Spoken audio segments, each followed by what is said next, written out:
Hello mga boss. So, ito yung previous video natin na pinakita natin na napulot natin na lumang radio cassette. So, binaklas na natin guys. Binaklas na natin. Kasi may kukunin natin yung mga parts. Okay? Pero bago natin binaklas to guys, gumagana to guys. Ang ganda pa ng tunog nito. Ang problema lang nito, itong cassette tape niya, cassette deck is hindi na umiikot kasi ito na yung belt niya guys, napudpod na yan sa katagalan na yan guys, napudpod na dito, so hindi na mag-ikot, pero yung motor gumagana pa yan for sure. Now sa mga beginners, no, yung mga gusto maging electronic technician, disclaimer guys, hindi naman ako master sa repair, no? Pero at least medyo marunong din mag-repair.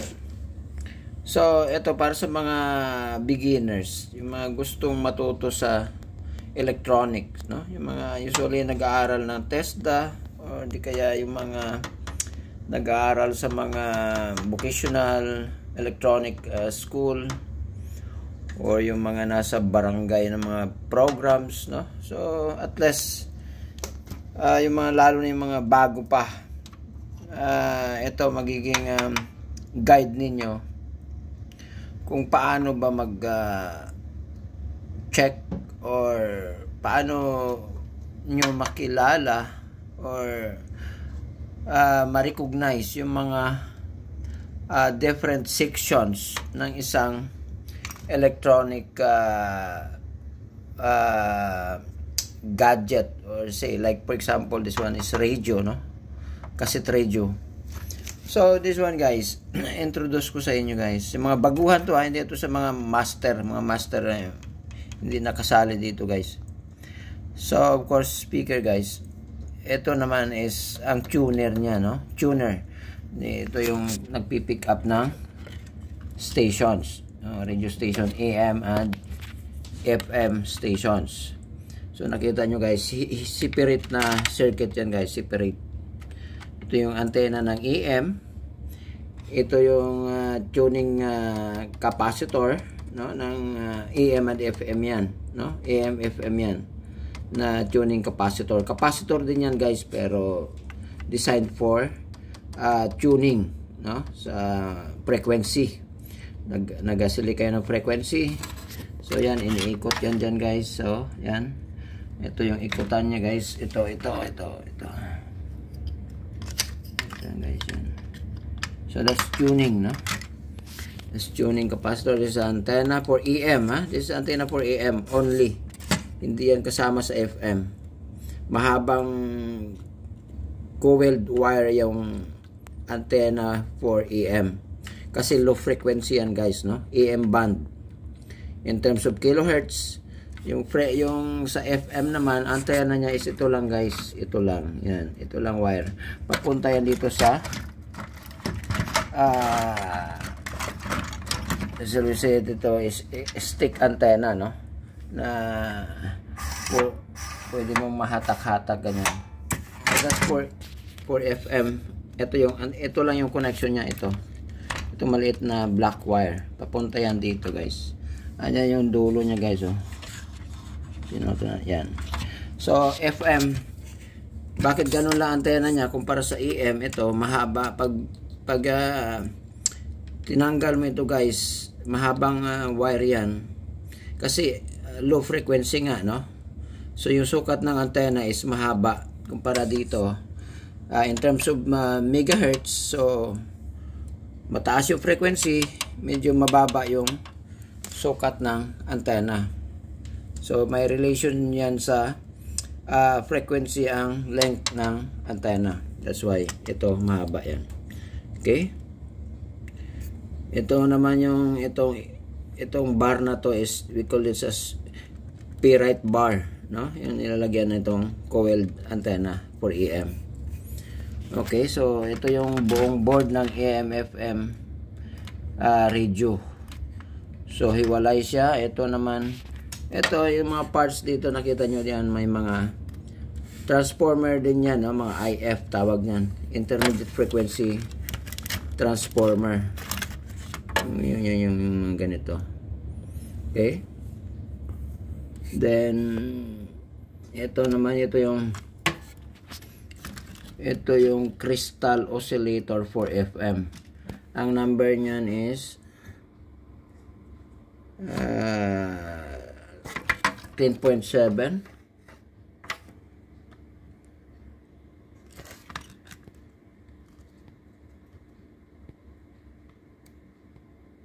Klaro guys.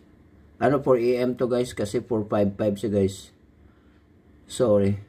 455. Pero ang FM kasi ganoon din ang itsura niya.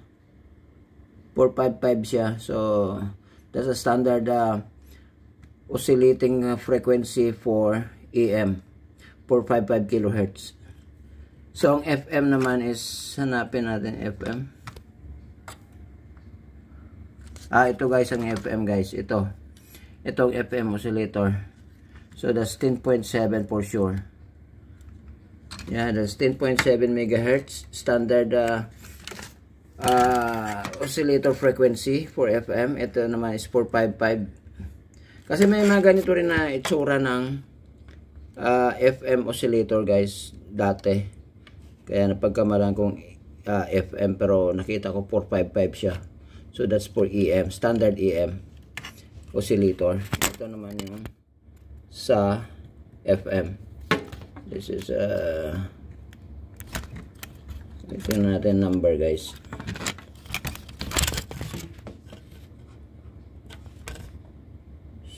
Klaro guys. Basta sa 10.7 yan megahertz. Okay. Ito naman yung mga supporting components nila guys, mga ICs, no? Okay. So then ito variable resistor, so pwede mong adjust yan maybe for tuning purposes din yan, no? Okay, hindi natin wala naman siyang label na kung ano siya. So, halimbawa sa troubleshooting guys, no? Sa mga beginners again, hindi ito intended for mga master. So for troubleshooting like ito siya, pag halimbawa walang station o walang AM FM, so dito yung focus ng troubleshooting mo guys. Pero may audio siya, ibig sabihin may audio siya, gumagana yung amplifier niya. Ito yung amplifier niya guys, yan LA 4108, no? Na IC. So yan yung amplifier niya. So pag may sound siya, no, pero wala siyang pick up sa AM FM, so dito lang yung focus mo. Ito sa tuner. Halimbawa, for example, may AM pero walang FM, hindi siya maka-pick up ng FM. So focus mo yung FM section like itong oscillator, no, for FM. And the rest of the parts, usually ito mga ICs, no, combination na yan, no, trabaho nila. So supporting components dito. So usually you have to check IC, no, itong dalawang ICs na to, then usually oscillator, and some other components. Basta yung focus mo is dito lang sa tuning or tuner section. Okay. So, pwede rin ito masira guys, itong tuning capacitor niya pag parang hindi na makakuha ng station, may medyo crackling na yung pag inikot mo, medyo crackling na. So ibig sabihin marumi na sa loob yan. Pwede mo yung i-blower or di kaya palitan mo na lang guys. Okay, so ito naman again, ito tuner circuit. So pag walang AM or FM, dito yung focus mo pero may audio. Pag wala namang audio guys, ito naman yung focus mo guys. Ito naman, itong IC na to. Okay, so paano mo ma-identify or paano mo ma-distinguish na halimbawa walang sound, no? Dito ba sa tuner or sa audio ang problema? So check mo muna audio guys, no? Check mo muna audio pag wala talagang sound. Check mo muna. Of course, you have to start with speaker. Consider mo speaker, siyempre, baka damage yung speaker. Pwede mo naman ma-check yan sa multi-tester mo, itong terminals, no? Sa itong tester natin na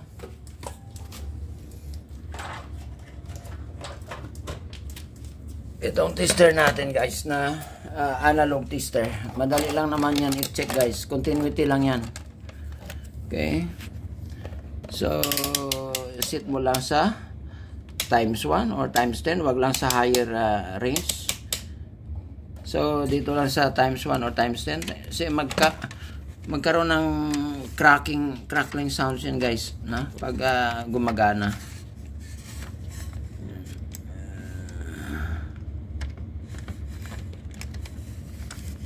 Ito yung naputol natin.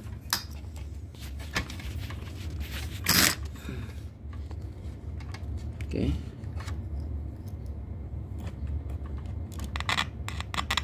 Yan guys, narinig nyo guys. So ibig sabihin good yung speaker natin guys, good. So ganun lang siya.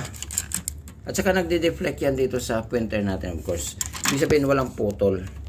Kasi pag sinorted mo yung dalawang probes ng tester mo, nakita mo yan guys, tumatakbo yan. Ibig sabihin may continuity siya, no? May continuity itong speaker natin. So wala siyang damage. Then another guys, again, walang audio, so dito yung focus mo bago mo puntahan yung tuner section.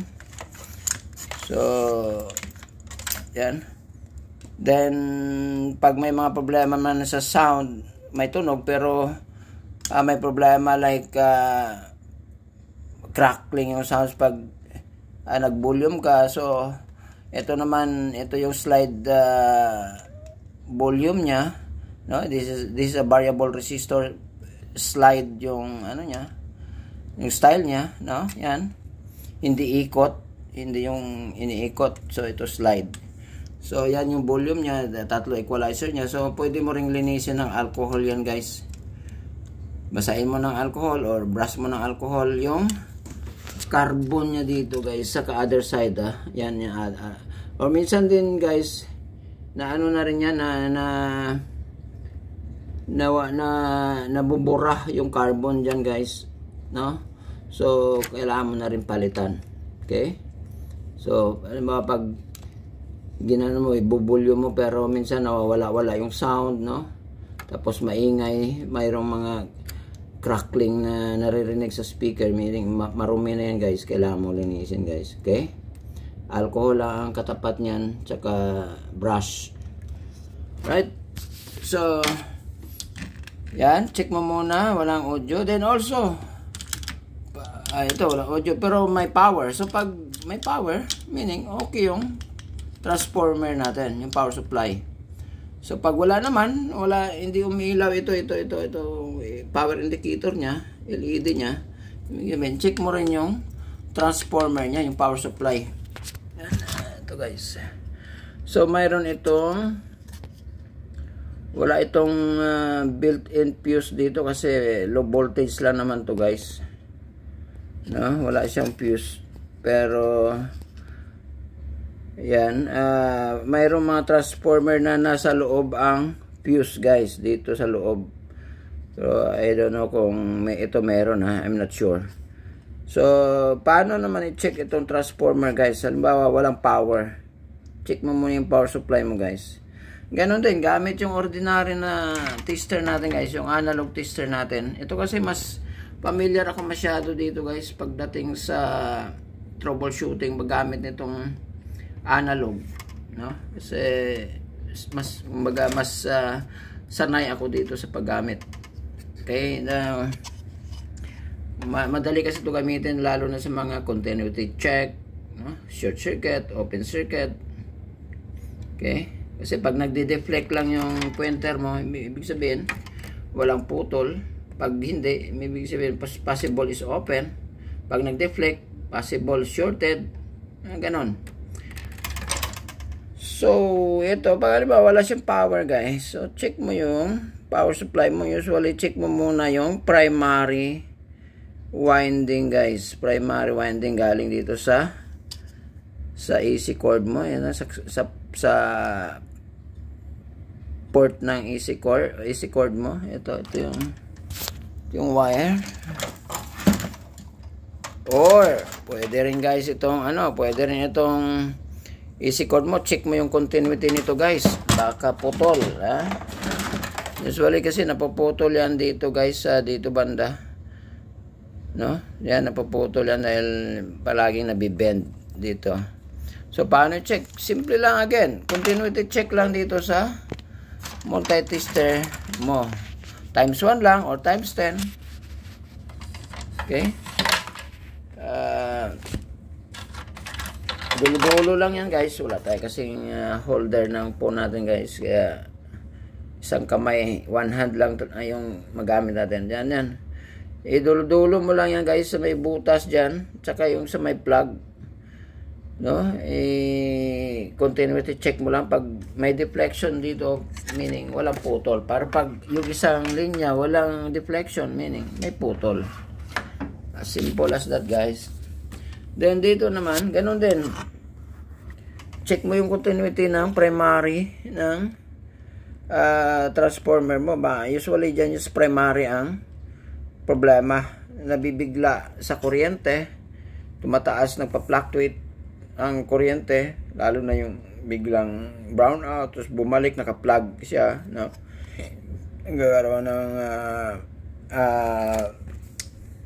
surge voltage fluctuation, no? So tumataas na dito. Check mo lang continuity. Ito lang dalawa. Ito lang guys, ito. Ganun din, times 1 or times 10 mo lang. May continuity din guys ito. It's either dito, itusok mo dito terminals na to. Yan. Yan dalawa. So check mo lang dyan. Okay.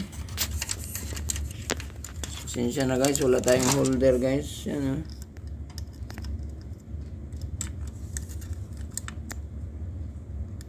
Yun guys, nag-deflect siya guys, meaning there's a good indication guys na mayroong continuity yung primary winding ng transformer mo, ng power supply. Okay?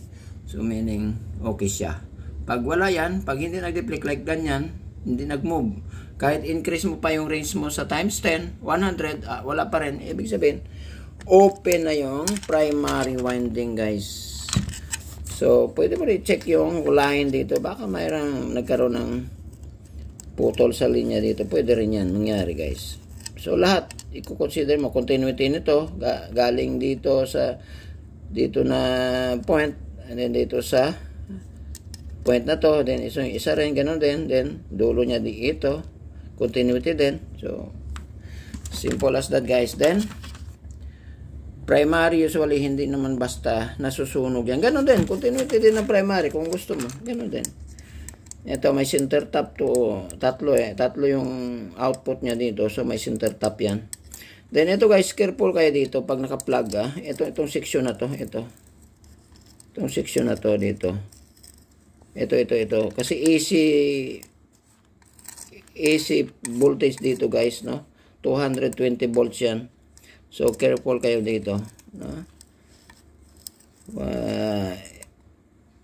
Electricity knows no friend daw. So pwede ka talaga makurente dito guys. So wag nyo basta na lang i-touch itong point na dito. Okay? Pag nag-troubleshoot kayo na naka-plug. Ito naman dito, safe na kayo dito sa dito na part kasi secondary na ito guys. So low voltage and maybe 12, 9, 6 volts depende. Okay? So wala naman siyang fuse dito sa secondary. Ito lang, yan nakita nyo guys, mayroon siyang ito yung rectifier diode nya guys. Kita nyo guys, dalawang maliit na diode. Crystal type pero rectifier yan guys. Okay? Kasi wala naman siya dito sa board niya. Wala. Meron pa siya rectifier dito, wala na. Wala na guys, no? So yun lang yung rectifier niya. Anong ibig sabihin ng rectifier, guys? Ito mga partial explanation pa lang ito, guys. Itong rectifier niya dito, guys, yung dalawang diode na yan na crystal type is kasi ang pasok dito, guys, sa kuryente from 220 volts to AC, no, papasok dyan sa primary, then lalabas dito sa secondary winding. I think this is 9 volts kasi nakita ko na parang 9 volts. May battery din to kasi, guys, pwedeng battery. So I think 9 volts, up to 9 volts battery to, guys. Now ayun, ito, so AC to 20 volts AC dito, guys. Then labas dito sa secondary winding is, shall we say, 9 volts to, guys, no? Tatlo, so may center tap siya. So may center tap siya, that's why dalawang diode lang yung kailangan. May center tap. Parang ganito, guys, ipapakita ko sa inyo, guys, yung possible na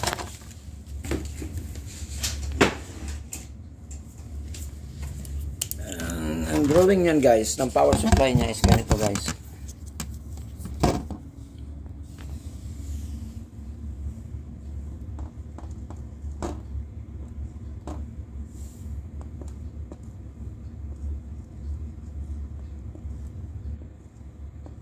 Yan, guys. Ito yung kanina dito, 220 volts AC, alternating current. Then dito sa secondary, this is primary winding. Primary winding, this is secondary winding. This is 9 volts. Let's say if 9 volts yan, guys, 9 volts, 0, 9 volts. So ang drawing nito, guys, is ito. Is ganito lang, guys. Ito, yung isang diode na nakita nyo. Yan. Yan. Yan. Tapos nag-connect yan sila, guys. Tapos ito na yung ground mo. Ito na yung ground mo, guys. Ito na yung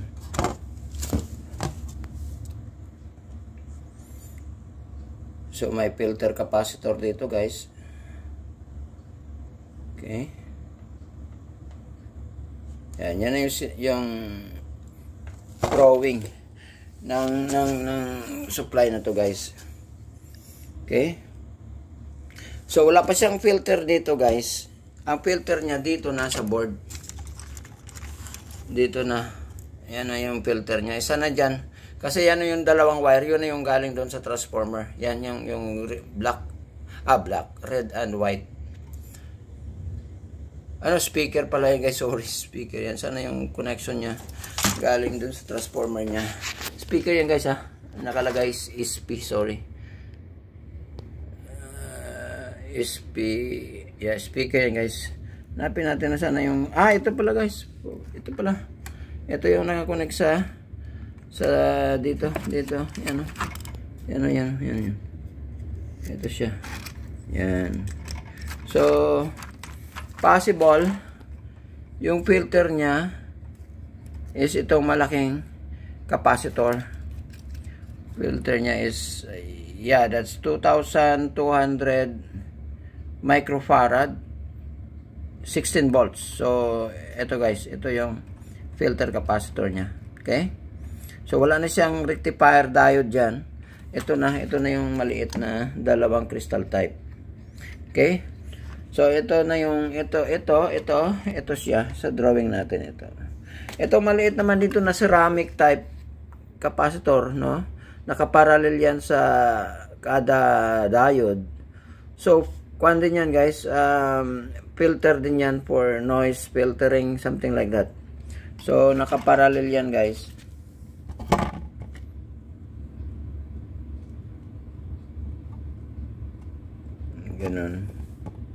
Yung iba naman, wala naman ganyan guys. No? Parang optional lang yan. Yan. Pero easy type to guys ha, easy type. Easy type capacitor meaning, pwede mong baliktad-baliktarin. Ito naman kasi, itong filter dito sa output is DC yan guys. Hindi pwedeng baliktad, may plus and minus yan. Yan. Nakita nyo dito guys. Yan, may stripe na minus yan. Ito yung negative side. So other side of course is positive side. So yan, may polarity yan. Ito namang maliliit na capacitor dito guys is ceramic type. Easy type yan, meaning pwede mong baliktad-baliktarin. Walang symbol na plus and minus yan guys. So ito yung drawing ng power supply nya. Yan. Okay? So, pag naintindihan mo yung electronics guys, no? Parang siyempre alam mo yung saan mo siya troubleshoot. Kasi lalo na pag alam mo yung every section, no? Kilala mo yung mga components. So, hindi ka parang naghahanap na lang ng karayom sa damuhan, no? Na kung saan-saan na lang. So, ibig sabihin, mayroon ka talagang point na target para doon ka mag-focus ng troubleshooting. Alright? So, I think yan lang muna guys, no? Medyo mahaba ng video natin. So, siguro yung mga next video natin is isa-isahin ko yung mga components na i-discuss sa inyo, how to identify and how to test using multi-tester, how to identify the good and bad components. Then maybe we'll discuss later on yung mga voltage, currents and resistance and even power, no? Yung Ohm's law. Kailangan din yun guys, kasi bago ka pumunta or bago ka gumawa ng mga like satellite or gumawa ka ng mga rocket or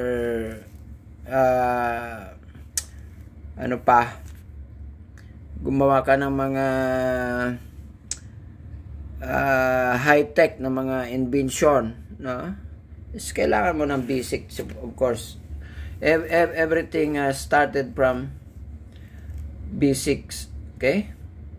So, ano yung mga basics, yung mga parts. Alam mo yung mga parts, no? By the way, itong section na to guys, hindi ko nabanggit. Ito is possible dito is preamp ito. Preamp. Kasi galing yan sa tuner guys. Yung galing sa tuner. So, I think this is a preamp IC, no? An audio IC, a small audio IC. So, preamp. Also, preamp din ito ng tape, ng cassette tape, yan. So, preamp din yan. At also, pati rin yung itong tuner. Sabay na dito. Okay? So, pag may problema also, sa audio din, check mo rin itong preamp dito. Bago ka pumunta dyan sa power amplifier niya. Ito kasi yung power amplifier niya guys, ito. Ito yung preamp niya dito. Preamplifier. Bago kasi pumunta yan sa amplifier, dadaan yan sa preamplifier, no? Para i-drive yung power amplifier. So, yun lang guys, no? So, till next video natin guys in electronics. Bye for now. Bye.